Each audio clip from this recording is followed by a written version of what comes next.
Yo tout le monde et bienvenue sur la chaîne, j'espère que vous allez bien. Vous en avez marre des critiques cinéma sur YouTube qui durent des plombes, mais comme je vous comprends, mettez-vous bien en place. Aujourd'hui je vous parle du film L'Appel de la forêt en moins de 180 secondes.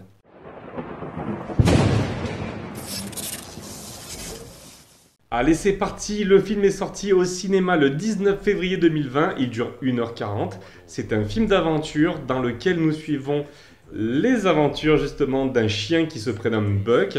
Buck est une espèce de Saint-Bernard, mais un Saint-Bernard un petit peu particulier parce qu'il n'est pas raplapla comme les Saint-Bernard qu'on a l'habitude de voir, il est plutôt assez svelte, plutôt athlétique.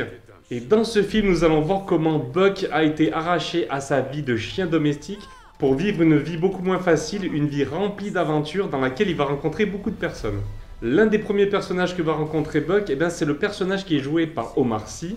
Et alors moi je ne m'y attendais pas du tout, je pensais juste que Omar Sy avait un rôle de figuration, mais alors pas du tout, on le voit vraiment avec le chien Buck pendant au moins 40 minutes du film. Son aventure avec le chien Buck est plutôt bien rythmée, on passe un très bon moment en sa compagnie. Et le deuxième acteur principal du film, c'est Harrison Ford. Il est beaucoup plus présent dans la deuxième partie du film. Et son personnage est lui aussi très touchant et il va avoir une très belle histoire d'amitié et de complicité avec Buck. Parmi les points positifs du film, je peux vous dire que le film est plutôt joli à regarder.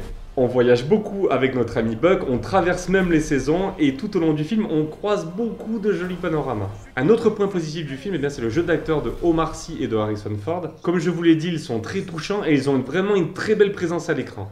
Et un point que j'ai bien aimé, c'est la voix du doubleur d'Harrison Ford. On l'entend très souvent dans le film raconter l'histoire de Buck.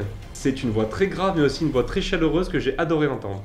Un point que j'ai adoré à titre personnel, c'est le fait de suivre l'aventure d'un animal et d'en croiser beaucoup en chemin.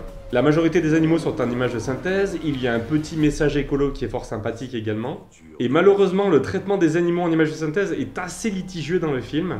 Puisque moi, ça fait partie des points négatifs, j'ai eu du mal avec Buck, le chien, qui est fait entièrement en images de synthèse. On voit que son incrustation dans un monde réel est assez maladroite par moments. Ses réactions sont pas forcément toujours naturelles. Un autre point négatif du film, c'est qu'il ne va pas au bout de ses émotions. Il y a pas mal de moments assez tristes dans le film. On a envie de pleurer par moments. On a envie de s'attacher à certains personnages. On a même parfois envie d'y croire. Mais très souvent, on est bloqué par de multiples retournements de situation qui sont assez soudains. Et c'est vraiment dommage parce qu'on sent que le film a envie de plaire à un public très familial. Il y a des sujets comme la mort ou l'abandon des animaux qui est très vite effleuré malheureusement. Ajoutez à ça que certains personnages sont assez caricaturaux, je pense au méchant du film qui est assez prévisible finalement. J'ai remarqué qu'il y avait souvent des facilités scénaristiques, surtout à la fin. Le film essaie d'ailleurs de terminer un petit peu comme un conte de fées.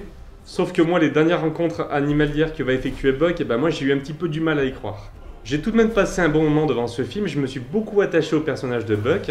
Il y a très peu de temps mort dans le film, je me suis vraiment rarement ennuyé. Et pour toutes les raisons que je vous évoquais, moi j'ai décidé de lui mettre une note de 13 sur 20.